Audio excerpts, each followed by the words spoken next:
Bueno, buen día.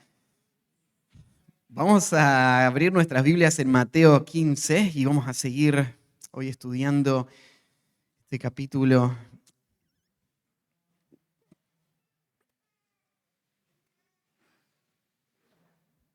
Esta mañana cantamos varias canciones en el tiempo de la Cena del Señor y también ahora que nos hicieron pensar en la obra de Cristo y este mensaje del Evangelio que ha sido el tesoro que el Señor en su gracia nos permitió encontrar y hoy nos llena el corazón de gratitud y de adoración a Él.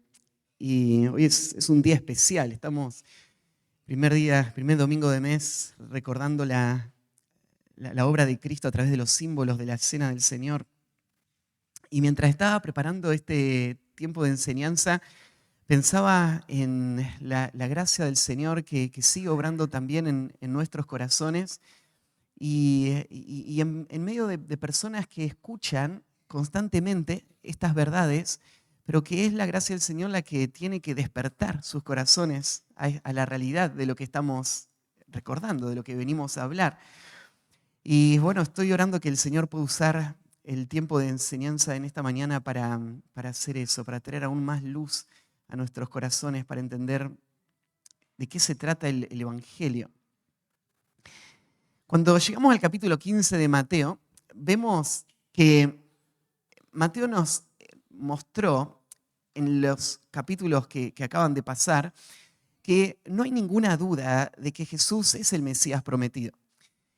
Aún hasta la semana pasada, cuando estudiamos su poder sobre el mar y sobre la creación, los discípulos terminaron adorándolo y diciendo, Él es Dios entre nosotros.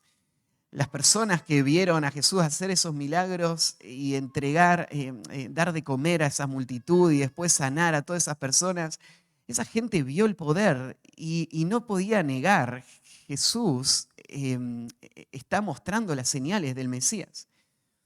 Pero el pueblo de Israel no iba a recibir al Salvador. Lo sabemos, leímos ya el final de la historia, y no es por falta de evidencias. Fue por un corazón que fue endureciéndose más y más contra el mensaje que Jesús dio.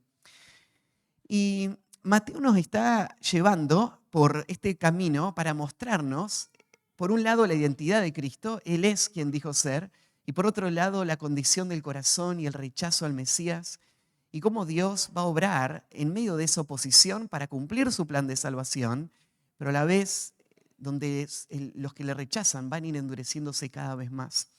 Así que ahora llegando al capítulo 15, lo que Mateo va a hacer es contarnos otra historia de este rechazo al Señor. Ya nos contó varias y fuimos viendo en diferentes situaciones cómo esas situaciones iban dando esta pauta. El pueblo de Israel no está respondiendo, no están creyendo, no están rindiéndose a este rey, a este Salvador. Y Mateo parece ir llevando este ciclo, ¿no? Por un lado nos cuenta cómo las señales confirman a Cristo y por el otro lado nos cuentan cómo el pueblo de Israel se va endureciendo más y le rechaza. Y en medio de esa situación, cómo Jesús sigue formando a sus discípulos para poder hacer el ministerio al que fueron llamados. Así que estos tres temas están empapando todos los pasajes que estamos estudiando. El pasaje de esta mañana es uno de esos pasajes que van a mostrar el rechazo de Israel. Y en este capítulo vamos a ver una forma de rechazo, una situación que Jesús va a vivir muchas veces y este capítulo lo va a ilustrar de una manera muy, muy clara. Cuando Jesús se encontró con la oposición, hubieron muchas razones por las que la gente le rechazaba, pero hubo un tema que parece ser el tema central de todo este libro. Cuando vos mirás qué fue lo que el pueblo de Dios rechazó, en el corazón del rechazo hay una diferencia enorme entre lo que el pueblo estaba viviendo en su vida espiritual y lo que Jesús venía a llamarles a vivir.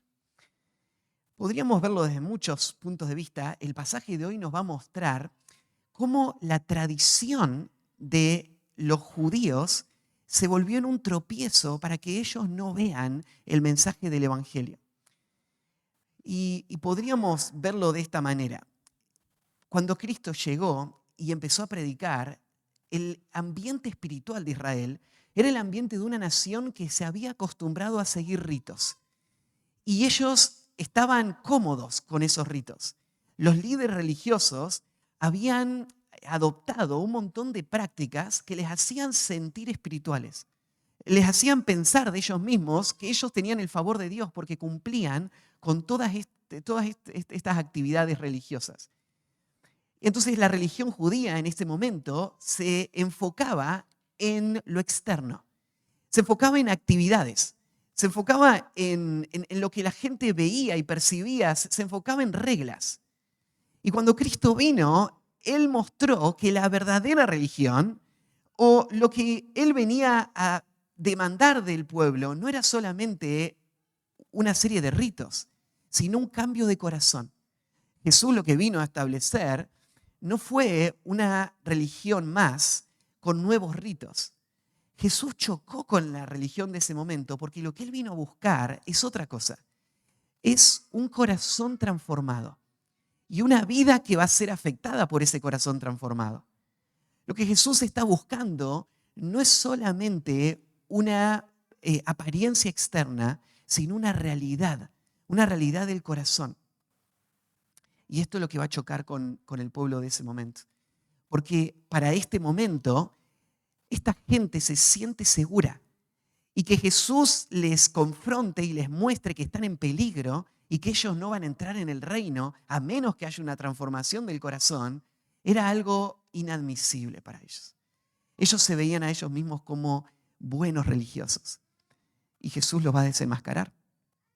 Y Jesús le va a decir: ustedes se creen buenos religiosos porque están usando un parámetro falso. Ustedes se creen buenos religiosos por las actividades, pero Dios mira el corazón.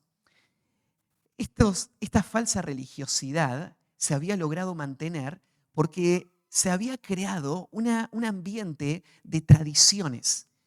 Y esas tradiciones se habían ido alejando cada vez más de la Escritura. Y Cristo vino para buscar una religión verdadera que está basada en un cambio de corazón y sobre todas las cosas que está basada en la autoridad de la Escritura. Entonces podríamos ver dos realidades distintas que se van a encontrar acá. Dos mundos que van a chocar de frente. El mundo de la religiosidad hipócrita, de las apariencias, que está basada en tradiciones y en ritos, se va a chocar con el mundo de la religión bíblica, que está basada en la autoridad de las Escrituras y que busca una transformación real del corazón, en donde haya una pureza real, con un corazón transformado que lleve a una vida transformada. Estas dos realidades no pueden convivir. Hay que elegir una u otra. Y vos vas a ser parte de una de estas dos religiones. Realmente podríamos pensar, todas las religiones del mundo se dividen en estas dos. En la religión basada en las tradiciones de los hombres y los pensamientos de los hombres y en los ritos externos para mostrar mi propia justicia de una manera hipócrita, o la religión verdadera, que es la religión bíblica, que es la religión de un cambio de corazón en donde pueda haber una adoración sincera y real a Dios, que ama a Dios y que se ve en una vida transformada. Estas son las dos opciones que hay. Y acá en esta historia se están chocando estos dos mundos de frente. Y por eso es que Jesús va a ser rechazado. Es porque Él no encaja con el sistema de su tiempo. Así que el título del mensaje de hoy es Los peligros de la religión de las tradiciones. Los peligros de la religión de las tradiciones. Y quiero que pienses, entonces, que no solamente la religión de las tradiciones es la religión de los paganos que siguen dioses falsos. El peligro de la religión de las tradiciones es un peligro real para el pueblo de Dios hoy, para la iglesia hoy, porque nosotros también estamos en el mismo peligro que los judíos de ese tiempo.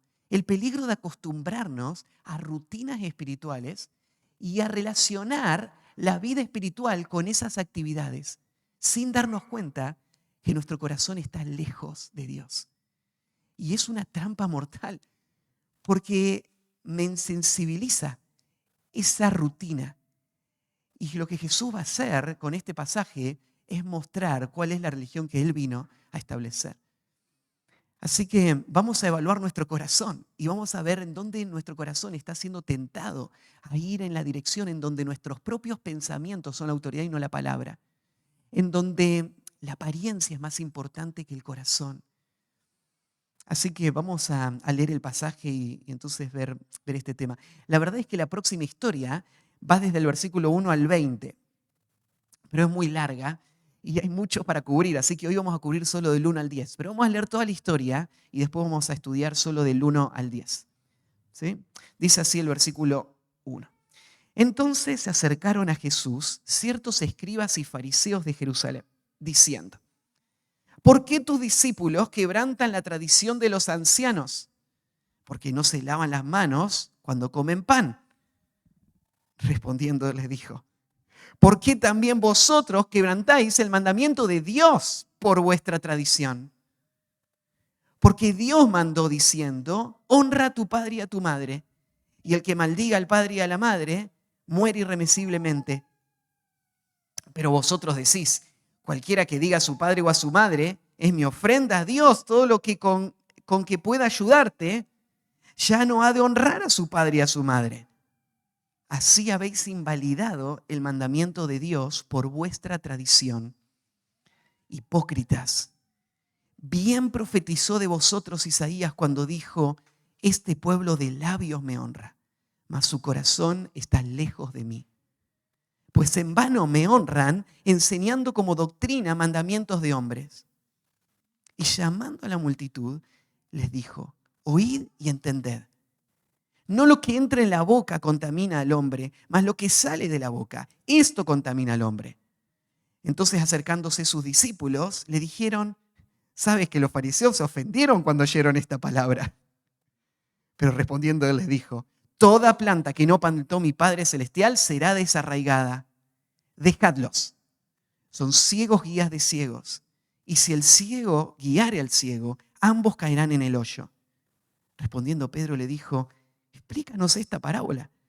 Jesús dijo: ¿también vosotros sois aún sin entendimiento? ¿No entendéis que todo lo que entra en la boca va al vientre y es echado en la letrina? Pero lo que sale de la boca, del corazón sale, y esto contamina al hombre.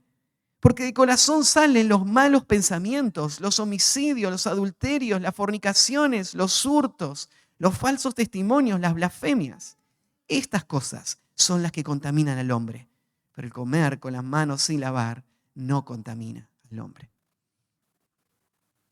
Toda esta historia va a girar alrededor de esta tensión, ¿no es cierto?, en cuanto a la apariencia contra la realidad, en cuanto a los ritos, en contra de un corazón transformado.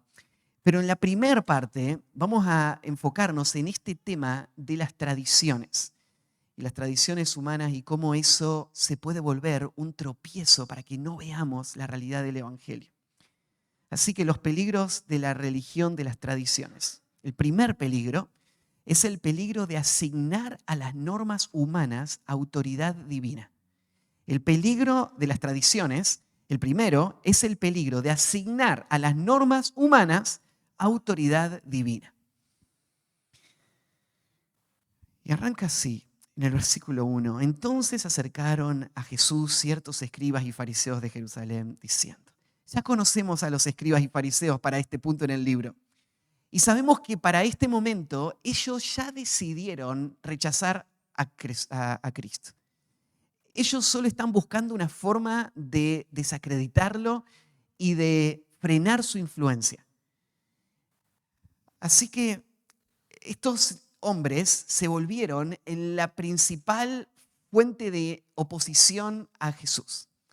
Ahora, Jesús está está predicando en el norte, en la zona del mar de Galilea. Y estuvimos repasando, estudiando todas estas historias que todas sucedieron en esa región. La base de operaciones de los fariseos estaba en el sur, en la capital, estaba en donde estaba el templo, en Jerusalén. Y los fariseos veían todo el norte, donde Jesús había estado, como una tierra corrompida. Una tierra donde solamente judíos no consagrados, judíos que estaban más comprometidos con el mundo y con los gentiles que con Dios y con su templo, ellos son los que viven allá. Así que los fariseos rara vez iban al norte. De hecho, o sea, ellos veían ir al norte como una traición, porque todos los que vivían en esa zona eran judíos que comprometían su fidelidad a Dios. Así es como los entendían. Y cuando estudiamos a Jesús yendo a vivir ahí y a predicar a esa región, veíamos por qué Él lo hizo.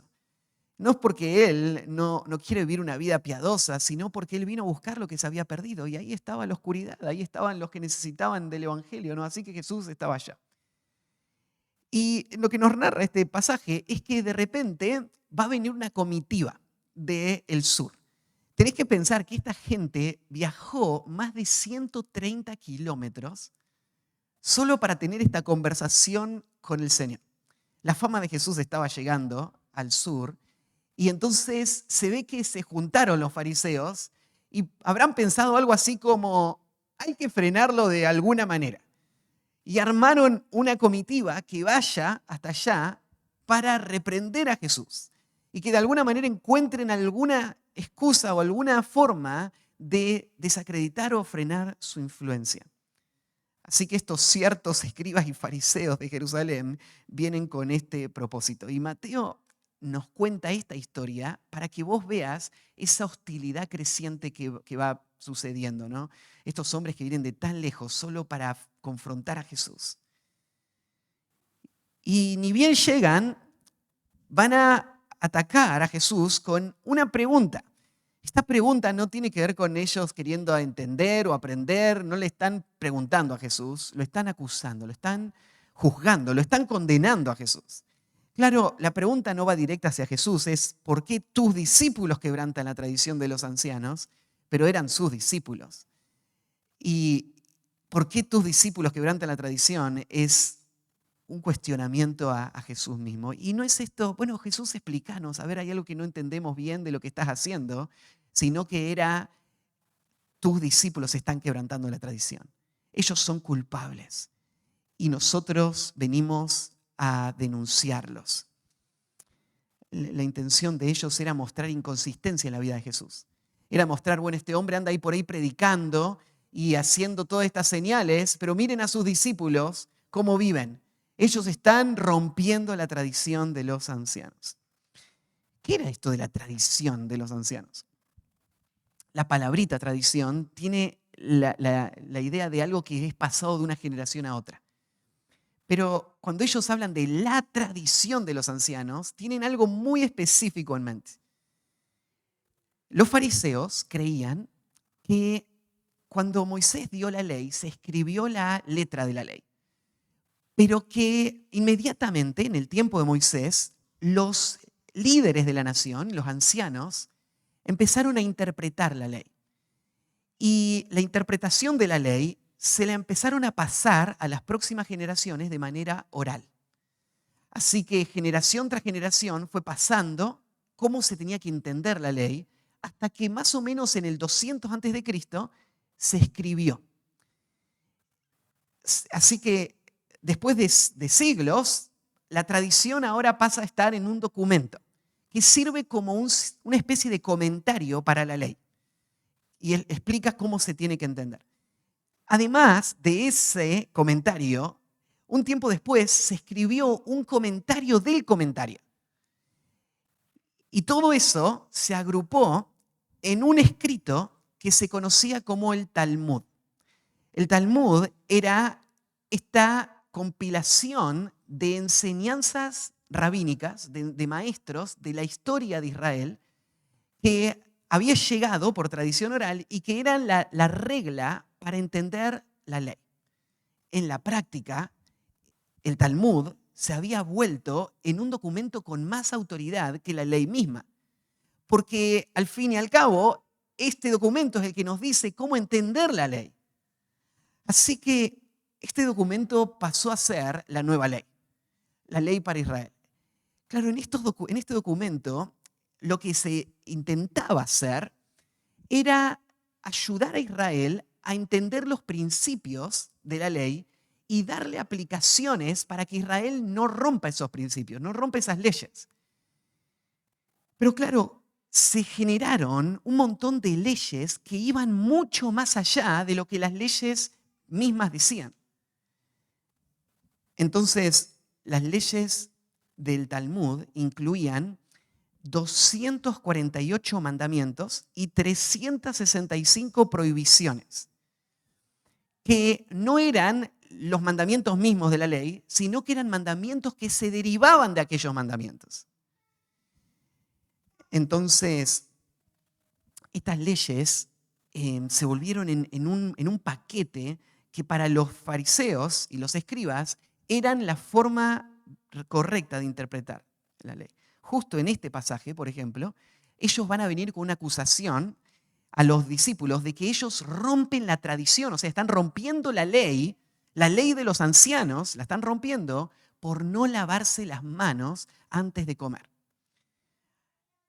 En el Talmud hay más de 30 capítulos que tratan el tema de la purificación y los lavamientos.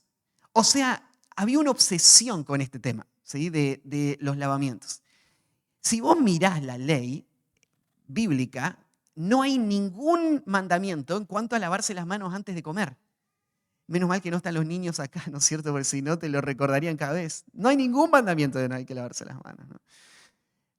Ahora, lavarse las manos no era una cuestión higiénica en aquel tiempo, sino era una cuestión ceremonial para estar purificados, para que lo que vamos a hacer sea acepto por Dios, como una ofrenda a Él.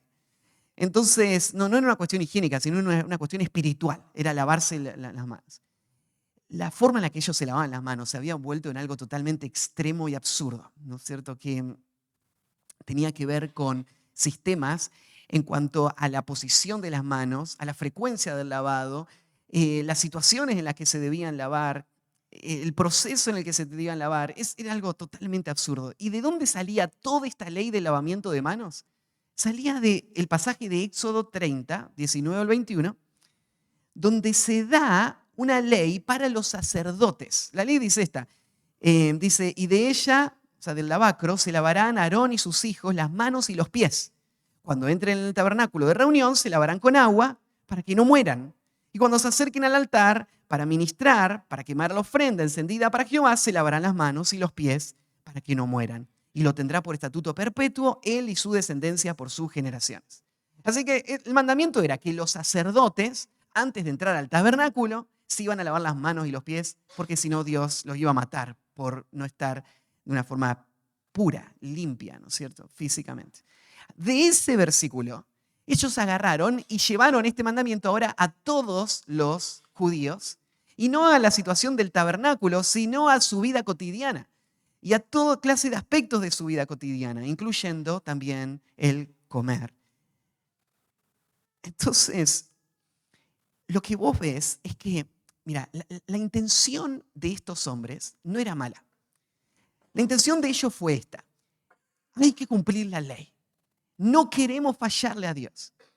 Entonces necesitamos asegurarnos de que todos en el pueblo de Israel se mantengan lo más lejos posible de pecar contra Dios.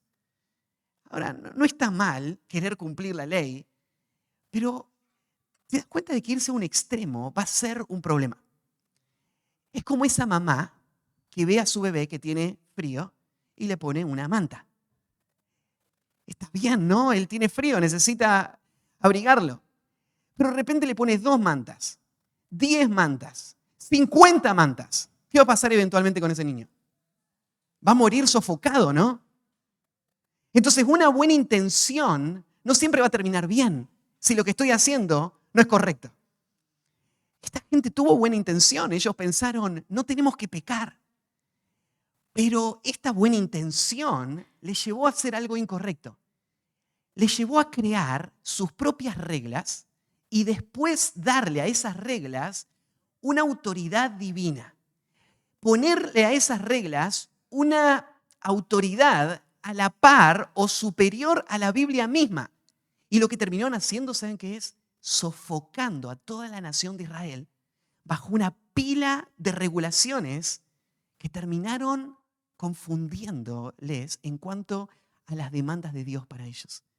Entonces la ley, en vez de ser un camino para guiarles a Cristo, se volvieron todas estas regulaciones como una oportunidad de alcanzar mi justicia propia y de asegurarme de cumplir todo lo que me piden los ancianos para mostrar de que yo soy un buen hombre de Dios, un buen hombre espiritual. Y lo que terminaron fue aplastando a la nación y guiándoles a su propia condenación. Porque, mira, tal como en la época de Israel, ¿cuántas personas hoy en día no han hecho exactamente lo mismo? Han creado sus propias reglas y han puesto en esas reglas su confianza de que si hacen esas cosas, entonces van a tener la aprobación de Dios y son buenos creyentes. Y lo que se han vuelto es en lo que llamamos legalistas. ¿Qué es un legalista? Un legalista, a veces se usa mal este término, ves una persona que está queriendo luchar contra su pecado y se está esforzando por vivir una vida santa y está estudiando las escrituras todos los días y profundizando, y entonces alguien dice, vos sos un legalista. ¿Por qué sos un legalista? Bueno, porque todo es pecado y vos querés vencer el pecado, entonces sos un legalista. La palabra legalista no tiene nada que ver con eso, ¿no? Legalista no tiene que ver con el esfuerzo por la santidad. Eso es un llamado bíblico. Pero legalista tiene que ver con lo que estos hombres hacían. Crear reglas que no son bíblicas y poner en esas reglas mi identidad y mi seguridad y mi confianza y mostrar mi propia justicia a través de esas reglas. Y después mirar a los que no están cumpliendo esas reglas y tratarlos como pecadores viles porque no cumplen las reglas que yo inventé y que yo me impuse. Entonces el legalismo no tiene que ver con la santidad, tiene que ver con la hipocresía. Tiene que ver con esta religión de las tradiciones. Esto es lo que estos hombres estaban haciendo. Y fíjate, ahora se hacen 130 kilómetros para venir a decirle a Jesús, vos no sos el verdadero Mesías porque tu discípulo no se lava las manos antes de comer. Es el extremo, ¿no?, del legalismo. Muchos han caído presos en esta trampa. Y por eso el Nuevo Testamento nos advierte sobre este peligro. Mirá en Colosenses capítulo 2, versículo 8. Colosenses 2:8 dice así: mirad que nadie os engañe por medio de filosofías y huecas sutilezas, según las tradiciones de los hombres, conforme a los rudimentos del mundo y no según Cristo. Pablo está advirtiendo de que la iglesia está en peligro, de que también a vos te engañen, llevándote a confiar y a seguir tradiciones de hombres, filosofías y huecas sutilezas, según las tradiciones de los hombres, pero que no tienen que ver con lo que Cristo dijo, con lo que Cristo estableció. Esto va a ser un peligro porque en el momento en que vos empezás a seguir las tradiciones de los hombres, vos te volvés presa fácil para este pensamiento de mostrar tu propia justicia por medio de esas tradiciones. También ahí en Primera de Pedro 1, 18 al 19, dice que nosotros fuimos rescatados de nuestra vana manera de vivir, la cual recibiste de vuestros padres. Acá de nuevo el tema de las tradiciones, ¿no es cierto? Hay cosas que se aprendieron y que se mantienen, de las cuales fuimos salvados. El mismo apóstol Pablo había sido esclavo de este sistema en Gálatas 1:14. Cuando Pablo está hablando de su conversión, él dice, y en el judaísmo aventajaba a muchos de mis contemporáneos en mi nación, siendo mucho más celoso de las tradiciones de mis padres. ¿Quién era el hombre más influyente entre los fariseos? El hombre más celoso de las tradiciones. Y Pablo era el más celoso. Y por eso le llevaba la delantera a todos los demás. Cuanto más extremista eras, más espiritual eras. Ustedes se acuerdan, toda clase de cosas absurdas habían hecho, ¿no? Cuando, por ejemplo, los fariseos llevaban una caja atada a su frente, porque la ley decía que tenían que poner la palabra de Dios entre sus frentes, en los postes de sus puertas. Entonces ellos habían tomado eso literal y se habían hecho esa caja. Y entre los fariseos, cuanto más grande era la caja que tenías colgado en tu frente, más piadoso eras, más espiritual eras. Esto es la imagen del legalismo, ¿no? Que ha creado reglas que no están en la Biblia para fomentar mi propia justicia. Entonces ellos vienen, y este es su trasfondo, vienen acostumbrados a esto, para ellos esto es normal, entonces vienen a Jesús a acusar a sus discípulos. Ellos rompieron la tradición de los padres.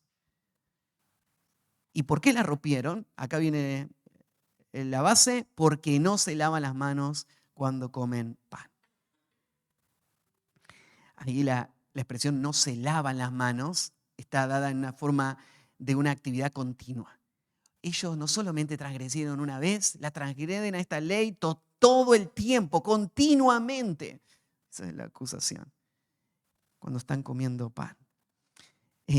Marcos, en la historia paralela, cuando él narra esta misma situación, él agrega algunos detalles. En Marcos 7, versículo 3, él explica esta situación. ¿Por qué ellos están acusando a los discípulos de esto? Mateo no lo tiene que explicar porque su audiencia es judía y entienden bien este contexto. Marcos lo explica porque probablemente el Evangelio de Marcos se escribió en Roma. Entonces él tiene que explicar el detalle histórico. Y mira lo que explica Marcos. Porque los fariseos y todos los judíos, aferrándose a la tradición de los ancianos, si muchas veces no se lavan las manos, no comen. O sea, muchas veces en diferentes formas, en diferentes direcciones, se tienen que lavar para cumplir esa tradición y entonces comer. Y volviendo de la plaza, si no se lavan, no comen. Y muchas otras cosas hay que tomaron para guardar, como los lavamientos de los vasos de beber, de los jarros, de los utensilios de metal, de los lechos. O sea, 30 capítulos de cómo hay que lavar todo para ser puro. Pero esta gente que está mostrando lo buenas que son porque están lavando todo, va a ser confrontada por Jesús. Leímos recién todo este capítulo con el hecho de que el interior está todo corrompido. Y mientras el interior está todo corrompido, ¿de qué sirve lavar todo lo demás? Porque está corrompiendo el interior, todo lo que estás tocando. Vos sos el problema. El problema no es el alimento, el problema es tu corazón, es tu pecado. Y este es el tema, ¿no es cierto? Esta falsa religión de las tradiciones falla en ver la gravedad del pecado del corazón y se enfoca solamente en lo externo, en cumplir reglas religiosas, reglas humanas que no fueron puestas por Dios. Entonces, el primer peligro de la religión de las tradiciones es asignar a las normas humanas autoridad divina. Está bien tener reglas humanas, ¿no? Pero no está bien darle autoridad como si fuesen a ser divinas. Entonces, si yo quiero vivir una vida santa, está bien disciplinarme, pero no está bien tomar esto y ponerlo como una norma para toda la iglesia. Segundo peligro es honrar la interpretación humana despreciando la revelación divina. Honrar la interpretación humana despreciando la revelación divina. ¿Cómo va a responder Jesús a esto? Él no va a defender a sus discípulos, Él los va a atacar a ellos. Él va a hacer un contraataque. Ellos vienen con esta acusación y Jesús responde en el versículo 3. Respondiendo les dijo: ¿por qué también vosotros quebrantáis el mandamiento de Dios por vuestra tradición? Lo que está diciendo Jesús es que así como ellos señalan que los discípulos están todo el tiempo rompiendo la tradición, ellos, los fariseos que se creen tan espirituales, ellos están todo el tiempo rompiendo la ley de Dios. Y Jesús lo que está mostrando es la distancia que separa uno de otro. La tradición humana tiene un valor, pero la escritura, la revelación divina, reina sola y soberana sobre todas las tradiciones humanas. Entonces nosotros nos sometemos a esa ley, a la ley de Dios. Y cuando le dice ahí al final, ¿por qué también vosotros quebrantáis el mandamiento de Dios por vuestra tradición?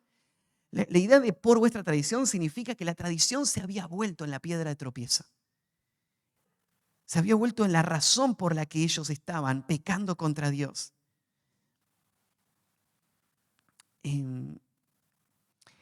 Entonces, este contraataque es ellos viniendo, es como Jesús cumpliendo acá lo que le dijo a sus discípulos. No le puedes sacar la paja a tu hermano si primero no te sacás la viga que tenés en tu propio ojo. O sea, estos hombres decían, ellos no se están lavando las manos y por eso es todo una mentira lo que ustedes enseñan. Y no había ninguna ley de no lavarse las manos. Mientras que a la misma vez ellos estaban viviendo una vida de total hipocresía, sin ningún temor a Dios, mostrando solamente una apariencia espiritual. Y ahora Jesús entonces le da vuelta el reflector y lo pone sobre ellos. Vamos a analizarles a ustedes ahora. Y Jesús ahora le va a explicar en qué forma están rompiendo el mandamiento de Dios, porque ellos hubiesen sido prontos para decir, nosotros no rompemos el mandamiento de Dios, ningún mandamiento de Dios, porque ellos veían la tradición como su regla para interpretar la ley. Entonces, ellos veían toda la tradición la estamos cumpliendo, todo lo que se nos pide estamos haciendo. Así que Jesús, decinos en qué forma rompemos. Y bueno, Jesús va a traer cuál es la forma en la que ellos están deshonrando o rompiendo el mandamiento de Dios. Porque Dios mandó diciendo. Quiero que veas esta sutileza de Mateo cuando nos está contando cómo Jesús está hablando de la ley. Cuando Jesús habla de la Escritura, Él habla de la Escritura como teniendo absoluta autoridad, como siendo de procedencia divina y gobernando con autoridad sobre todo este mundo. Dios mandó que esto se haga.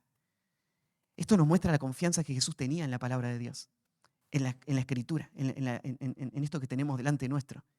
Jesús creía que era inspirada, inerrante, infalible, autoridad final, suprema para toda fe y práctica de la iglesia. Él creía en esto.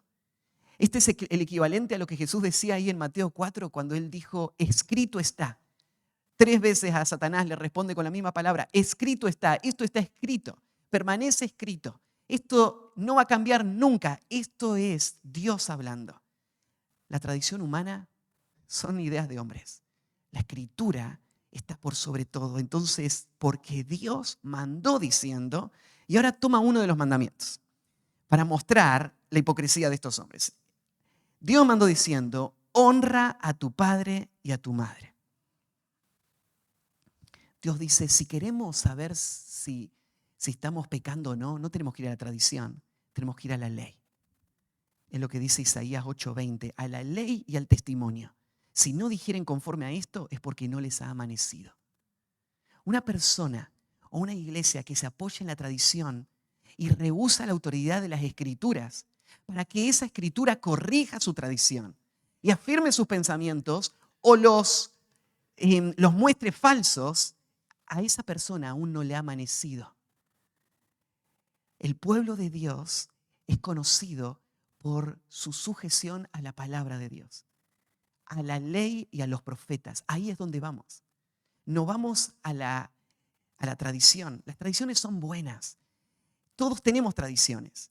Nos dan un sentido de continuidad, de identidad. Está bien, hay tradiciones, ¿no es cierto?, que son muy valiosas. Hay tradiciones familiares, tradiciones en la iglesia. Son buenas. Pero la autoridad de nuestra vida no son las tradiciones. No, las tradiciones no son las que marcan nuestra identidad final, no son las que marcan si vivimos una vida espiritual o no, es la palabra. Y acá vos tenés un ejemplo de una religión que necesitaba volver a las Escrituras. Creo que muchas iglesias de nuestro tiempo necesitan volver a las Escrituras y necesitan evaluar sus tradiciones a la luz de las Escrituras, a la ley y a los profetas. Ahí es donde vamos. Y Jesús está yendo ahí. ¿Y qué dice la ley? Honra a tu padre y a tu madre. Está citando Jesús Éxodo 20:12, ¿no? Honra a tu padre y a tu madre para que tus días se alarguen en la tierra que Jehová tu Dios te da. Entonces elige uno de los 10 mandamientos, el decálogo, la base de toda la ley. Y Jesús le suma a este mandamiento una advertencia. Y el que maldiga a su padre o a su madre muera irremisiblemente. Este mandamiento, Dios no solamente lo dio, le puso mucho énfasis. O sea, Jesús está diciendo, no hay ninguna duda que había que obedecer este mandamiento, ¿no? Y hay advertencias serias para romper este mandamiento. Muchos pasajes del Antiguo Testamento muestran la importancia de honrar a los padres. Si vemos, por ejemplo, en Éxodo 21, 17, este es uno de los mandamientos con pena capital. Dios estableció la pena capital. Dios estableció la pena capital significa que Dios ordenó matar a personas que cometieran ciertos delitos. ¿Y cuáles son esos delitos? Hay varios en el Antiguo Testamento. Uno es deshonrar a los padres. Éxodo 21, 17 dice así: igualmente, el que maldijere a su padre y a su madre, morirá. Morirá. Maldecir significa hablar de una forma despectiva o dañina, difamar a los padres, hablarle de una forma irrespetuosa. Esto es lo que la ley del Antiguo Testamento demandaba. Si un hijo hablaba de esta manera contra su padre, debía ser ejecutado. De ahí venía la responsabilidad de los padres de disciplinar a los hijos desde pequeños.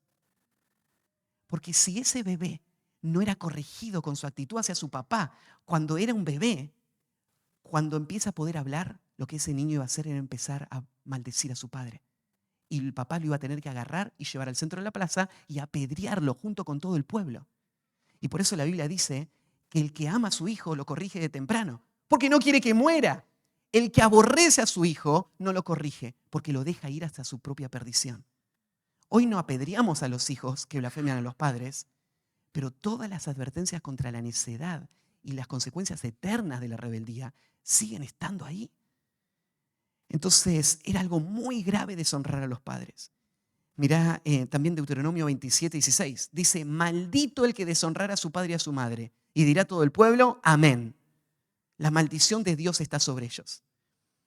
Proverbios 20, 20 dice: al que maldijera a su padre y a su madre, se le apagará su lámpara en oscuridad tenebrosa.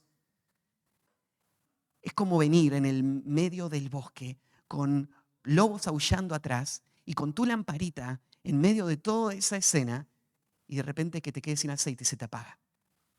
No hay luna, no hay estrellas, estás en la oscuridad total y todos los lobos a tu alrededor. Que eso le pase al que maldice a su padre, está diciendo Proverbios. Proverbios 30, 17 dice: el ojo que escarnece a su padre y menosprecia la enseñanza de su madre, los cuervos de la cañada lo saquen y lo devoren los hijos del águila. Así de grave era romper este mandamiento. Entonces, este mandamiento está basado en amar a Dios con todo el corazón, mente, alma, fuerza, y amar al prójimo como a uno mismo. Como todos los mandamientos, ¿no? Pero, mira lo que había pasado con estos fariseos. Pero vosotros decís: cualquiera que diga a su padre o a su madre, es mi ofrenda a Dios, todo aquello con que pueda ayudarte, ya no ha de honrar a su padre o a su madre. ¿Qué es esto que está explicando acá Jesús? Bueno, esto es una de las leyes de la tradición de los padres de la que estaban hablando, ¿no? Esta ley se conoce como la ley Corbán.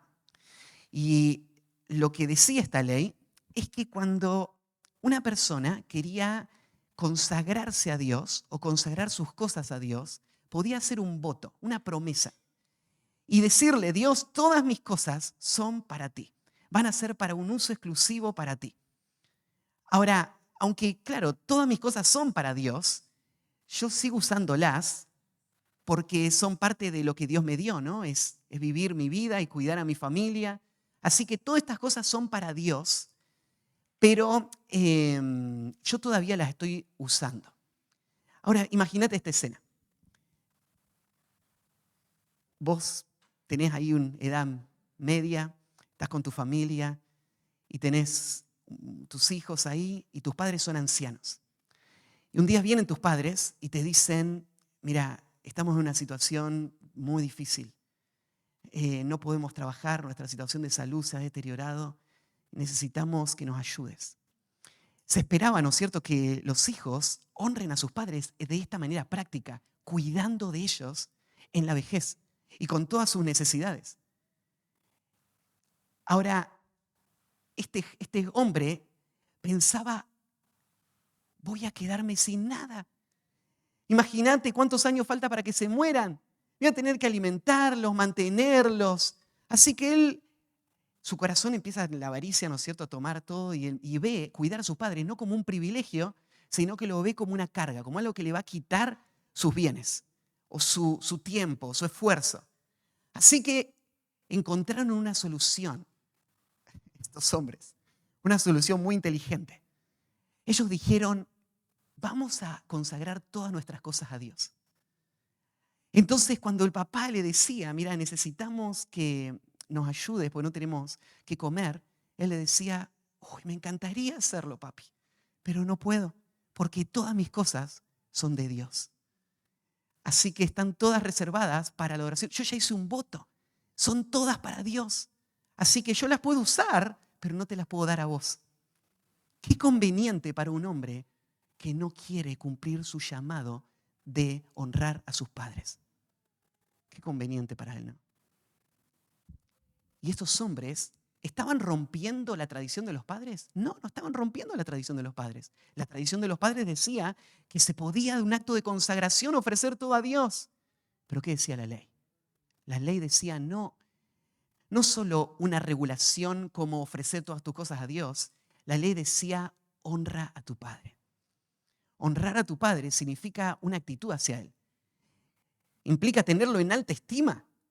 Es valorar todo lo que Él hizo durante toda tu vida para poder responder a Él como es digno de quién Él es, de lo que Él implica para vos.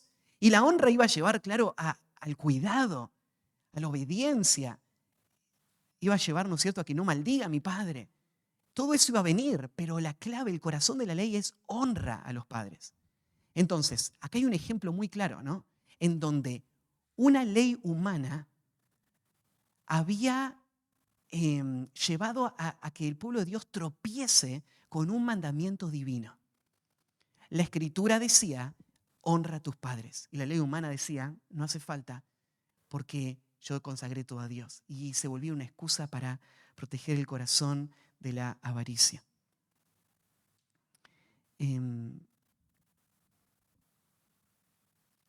Entonces, en Marcos, cuando relata este hecho, lo menciona, dice, porque Moisés dijo, honra a tu padre y a tu madre, y el que maldiga al padre o a la madre muere irremisiblemente. Pero vosotros decís, basta que diga un hombre al padre o a la madre, es corbán, todo aquello con que pueda ayudarte. O sea, ya le consagré todo a Dios. No me queda nada para ayudarte. Totalmente fuera de la intención de Dios para esa ley. Entonces, ¿cuál es la acusación de Jesús? Así habéis invalidado el mandamiento de Dios por vuestra tradición. Y este es el peligro del que estamos hablando, ¿no? Honrar la interpretación humana despreciando la revelación divina. Lo que la Escritura dice tiene que gobernar sobre todo lo que hacemos, sobre cada cosa que pensamos, sobre toda nuestra vida. Y esta era la responsabilidad de estos líderes. Y estos líderes no habían cumplido esa responsabilidad. Ellos habían hecho tropezar al pueblo. Ahí en Malaquías 2, 7 al 8, hay una advertencia contra los líderes de Israel por no ir a la ley y más bien apoyarse en sus tradiciones. En Malaquías 2:7 dice, porque los labios del sacerdote han de guardar la sabiduría y de su boca el pueblo buscará la ley. El sacerdote es el que va a representar la autoridad de Dios. Sus palabras tienen mucho peso porque mensajero es de Jehová de los ejércitos. Es una responsabilidad muy grande la que tienen los maestros de la palabra, los que tienen los líderes de la iglesia, para enfocar a la iglesia en la autoridad de las Escrituras. Pero dice, mira, mas vosotros os habéis apartado del camino, habéis hecho tropezar a muchos en la ley, habéis corrompido el pacto de Leví, dice Jehová de los ejércitos. El peligro, ¿no es cierto?, de hacer tropezar a otros. Está ahí. Entonces, ¿cuáles son los peligros de la religión, de las tradiciones? Primer peligro sería asignar a las normas humanas autoridad divina. Segundo, honrar la interpretación humana despreciando la revelación divina. Tercer lugar, fingir piedad humana abandonando la adoración divina. Abandonando la adoración divina. Fingir piedad humana abandonando la adoración divina. En el versículo 7 se va a volver más tensa la situación. A veces, cuando vemos a Jesús, nos suena un poco duras sus palabras, ¿no? Tal vez hasta inapropiadas, demasiado duras. Nos suena como que no son respetuosas. No está bien tratar a alguien de esta manera. Ahora, tenés que entender que todo lo que está diciendo Jesús es movido por amor. Él vino a buscar y a salvar lo que se había perdido. Él va a buscar y salvar a los que son indiferentes a la ley y a los que han distorsionado la ley y a los que están viviendo en hipocresía. Así que Jesús va a hablar con palabras fuertes. Y arranca con esta palabra, hipócritas. Hipócritas. ¿Qué es un hipócrita? Ustedes saben que el hipócrita es la palabra que se usaba para hablar de un actor que en las obras de teatro, ahí en Grecia, se ponían unas caretas y entonces se ponían en la posición de la careta que tenían. Mientras estaban detrás de esa careta, actuaban de la manera que esa careta lo indicaba y después se cambiaban la careta y eran otra persona y actuaban de una manera distinta. La palabra hipócrita es ese actor, es el actor de la obra de teatro. Pero con el tiempo se empezó a usar esta palabra hipócrita para hablar de cualquier persona que en cualquier ámbito no es lo que demuestra. Esta persona se esfuerza para dar una impresión, pero que eso no es la realidad.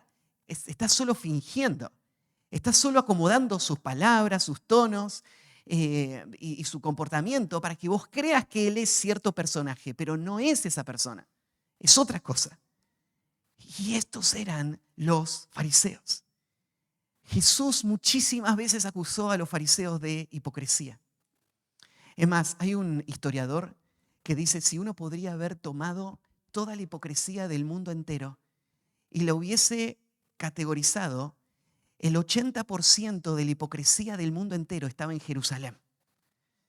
Este historiador decía, Jerusalén era una expresión visible y abierta de hipocresía constante.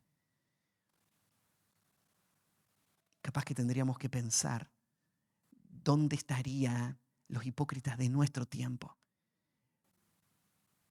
Pero Jesús señala a los fariseos en muchos pasajes. Tal vez el pasaje más intenso en este punto es Mateo 23. Ya vamos a llegar ahí. En este solo capítulo, mirá todas las veces que Jesús los trata de hipócritas. Versículo 13. Mas hay de vosotros, escribas y fariseos hipócritas. 14. Hay de vosotros, escribas y fariseos hipócritas. 15. Hay de vosotros, escribas y fariseos hipócritas. 16. Hay de vosotros, guías ciegos. 17. Insensatos y ciegos. 19. Necios y ciegos. Versículo 23. Hay de vosotros, escribas y fariseos hipócritas. 25. Hay de vosotros, escribas y fariseos hipócritas. Versículo 26. Fariseo ciego. 27. Hay de vosotros, escribas y fariseos hipócritas, porque sois semejantes a sepulcros blanqueados. 29. Hay de vosotros, escribas y fariseos hipócritas. Versículo 33. Serpientes, generación de víboras, ¿cómo escaparéis de la condenación del infierno? Este es el tono con el que Jesús le está hablando a estos hombres que habían creado toda esta tradición para justificar su vida de pecado. Y estaban mostrándose como algo que en realidad no eran.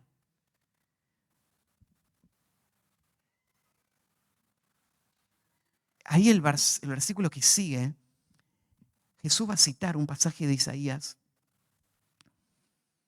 Este pueblo de labios me honra.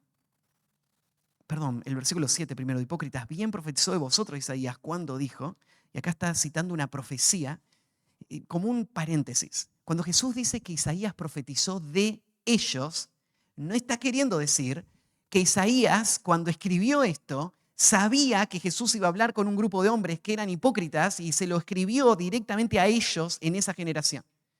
No, Isaías no sabía de ellos. ¿Por qué Jesús entonces dice, él profetizó de vosotros? Es porque Isaías profetizó en su tiempo para esa generación, pero en esa generación describió una clase de persona que ha estado en todas las generaciones. Entonces, aunque Isaías no tenía en mente a esos fariseos en el futuro, Isaías sí estaba hablando cosas verdaderas en cuanto a estos fariseos en el futuro. Y por eso Jesús está tomando este concepto y diciendo, Isaías lo dice de ustedes. Así es como vos muchas veces tenés que, bueno, siempre cuando estás leyendo la Escritura, vos tenés que entender, la Escritura me está hablando a mí. Aunque fue dada para otra generación, los principios son dados para nosotros, porque son principios eternos. Ahora, qué tremendo es que Jesús diga esto.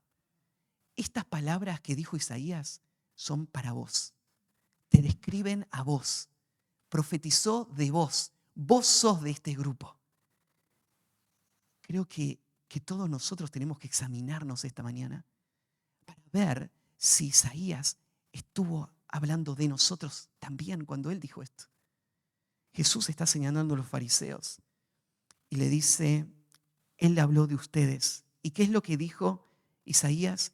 Este pueblo de labios me honra, mas su corazón está lejos de mí. Entonces, fíjate esa distorsión entre lo que se muestra y lo que hay. Estas personas que se pusieron la careta y están hablando de manera hermosa, están usando lenguaje espiritual, como en este caso, toda mi vida es consagrada a Dios. Y atrás, ellos no están honrando a sus padres. Es solo avaricia, no hay otra cosa. Toda su vida espiritual es solamente una fachada, una apariencia. Lo que está mostrando Jesús es lo que a Dios le importa realmente. No es lo que la demás gente ve, sino es el corazón. Esta es tu realidad. Tu realidad no es lo que la gente piensa de vos. Quien vos sos realmente es lo que pasa dentro de tu corazón. Es como cuando estábamos cantando recién. Vos llegaste, te paraste y te pusiste a cantar junto con todos los demás. Ahí hay actividad religiosa, ¿no? Se supone que los creyentes cantan, ¿no? El que está delante me dice que tengo que tener gozo, así que más bien que ponga una cara feliz.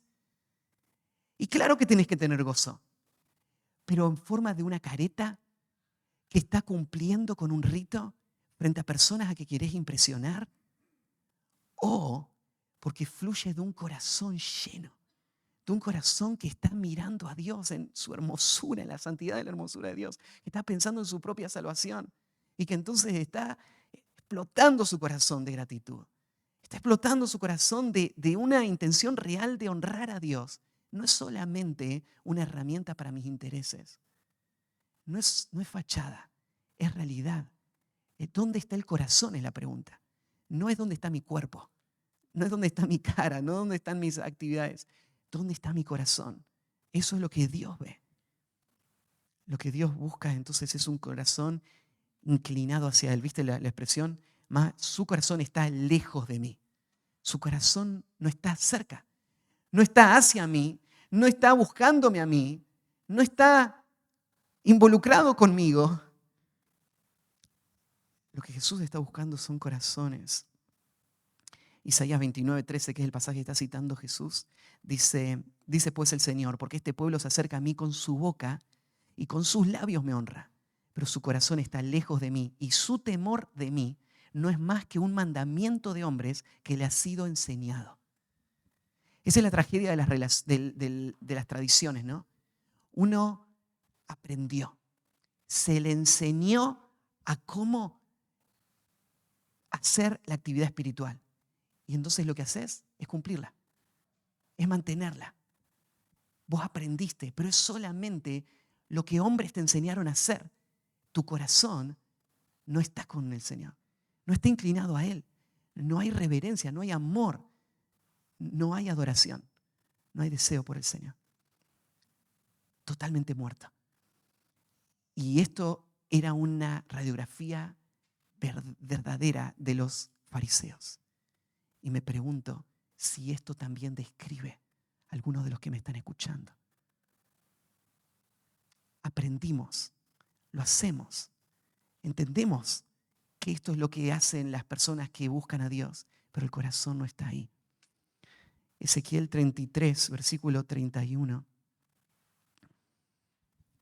Fíjate también esta descripción de la hipocresía que iba a vivir el pueblo de Dios en el futuro. Dice, vendrán a ti como viene el pueblo y estarán delante de ti como pueblo mío y oirán tus palabras y no las pondrán por obras.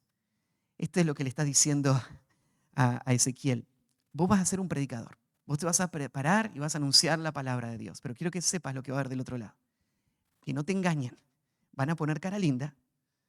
Van a sentir. Van a venir y decirte qué hermosa que fue la predicación. Y van a fingir como un pueblo que me busca, que me teme. Pero lo que vas a notar es esto. No van a hacer nada de lo que vos le digas. Entonces, sigue diciendo. Antes hacen halagos con sus bocas y el corazón de ellos anda en pos de su avaricia.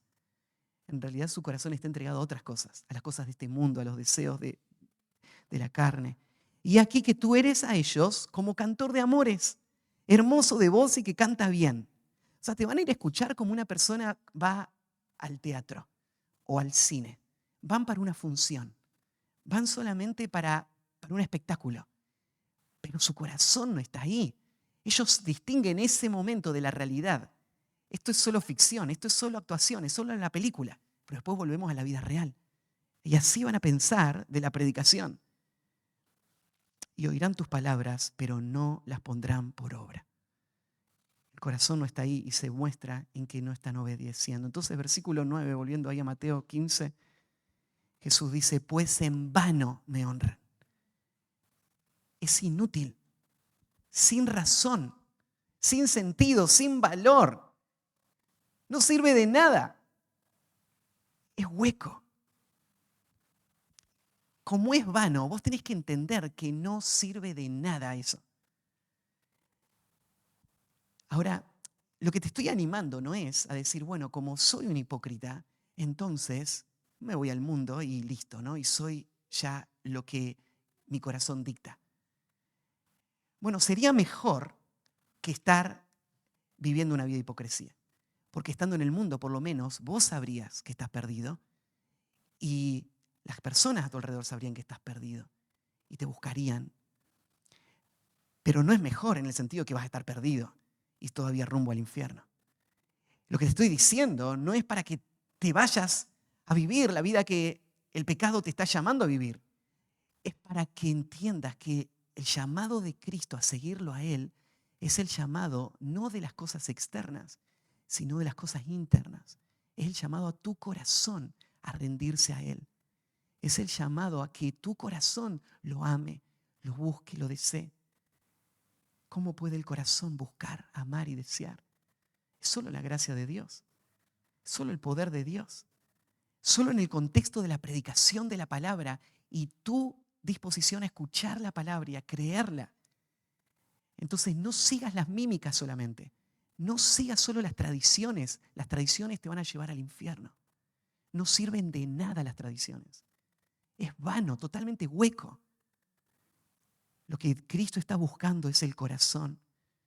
Entonces, por ejemplo, en Isaías capítulo 1, versículo 13, mirá las palabras tan duras de Jesús. Dice de Dios, de Jehová, no me traigas más vana ofrenda. El incienso me es abominación. Luna nueva y día de reposo. El convocar asambleas no lo puedo sufrir. Son iniquidad vuestras fiestas solemnes. Vuestras lunas nuevas y vuestras fiestas solemnes las tiene aborrecidas mi alma. Me son gravosas. Cansado estoy de soportarlas. Cuando extendáis vuestras manos, yo esconderé de vosotros mis ojos. Asimismo, cuando multipliquéis la oración, yo no oiré. Llenas están de sangre vuestras manos. Si vienen y ofrendan y hablan y se entregan, pero yo sé lo que está pasando atrás. Sus manos están llenas de sangre. Entonces me da asco, dice Dios. No lo quiero más. En esa situación estaban los fariseos.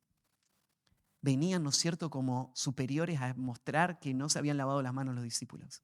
Y ellos eran hipócritas, totalmente falsos, viviendo solo de apariencias. Y termina señalando, enseñando como doctrinas mandamientos de hombres. Este es el poder del fariseo. El poder de un hombre que quiere vivir en hipocresía, ¿saben cuál es? No abrir la Escritura, sino enseñar sus propias ideas. Porque al enseñar sus propias ideas, él puede elegir qué va a decir para quedar bien delante de los demás. Él puede elegir reglas que él puede cumplir para mostrar su justicia.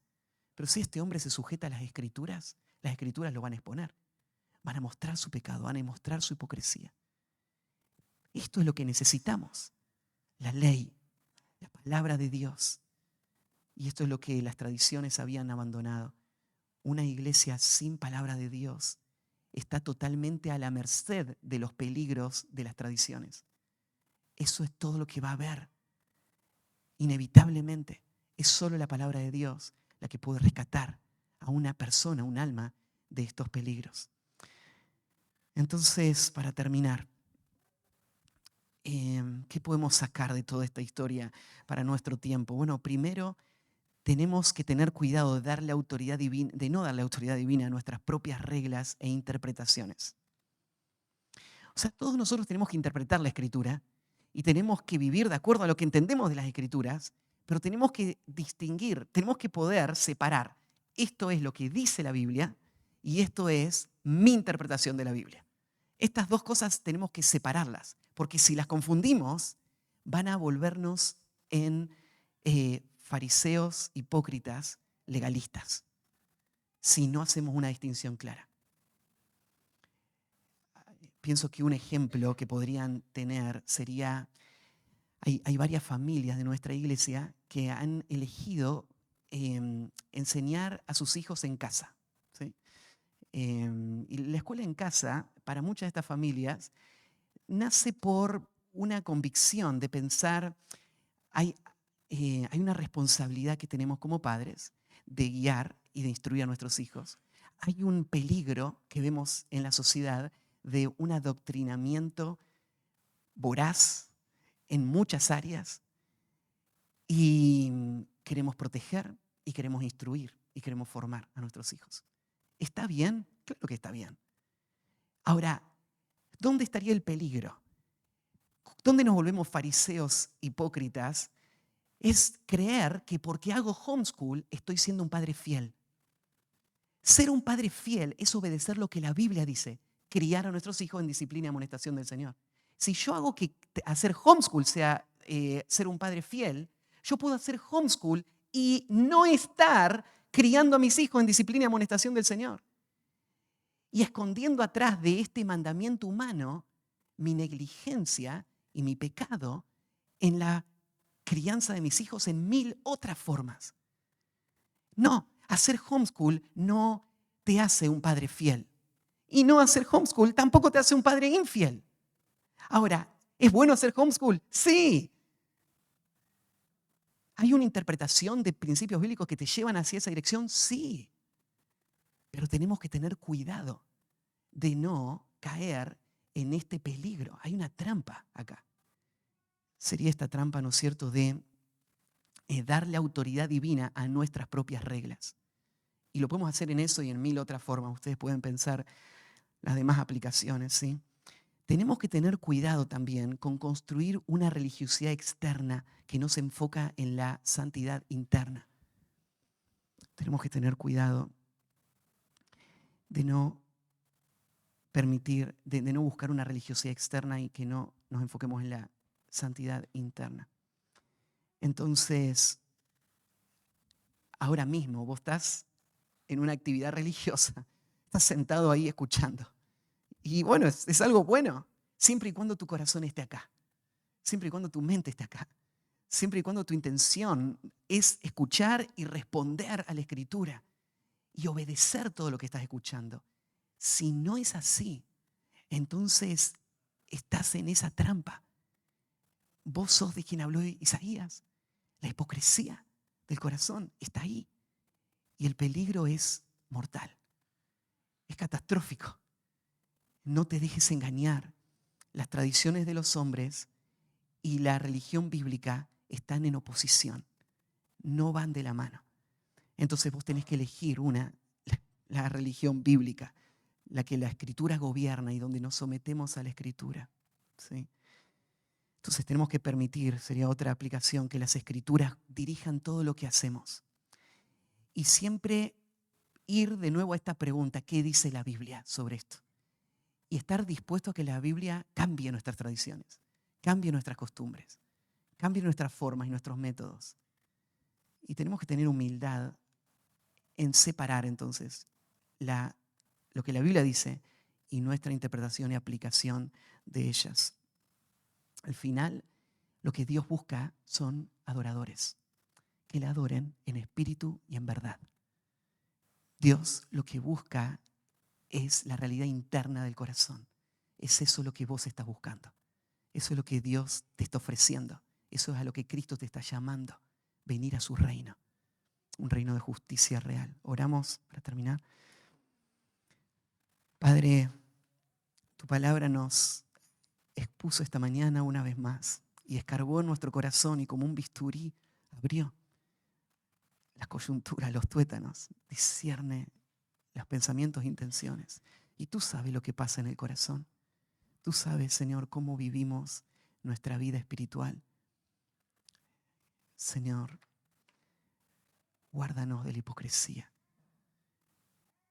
Señor, que así como tu gracia habló a esos hombres endurecidos para hacerles entrar en razón y llamarles a la salvación, que tu poder obre hoy en los corazones que son presa de la hipocresía y salva. Señor, esta mañana te pedimos que avives el corazón, que despiertes la conciencia, que traigas convicción y que podamos ver lo que tu palabra nos está diciendo y que podamos responder a ti. Queremos rendirnos a ti, seguirte como el Señor de nuestras vidas. Queremos adorarte con todo lo que somos, nuestro corazón, alma, mente y fuerzas. Pero solo tú lo puedes hacer. Guíanos, Señor, en esto. En el nombre de Cristo Jesús. Amén.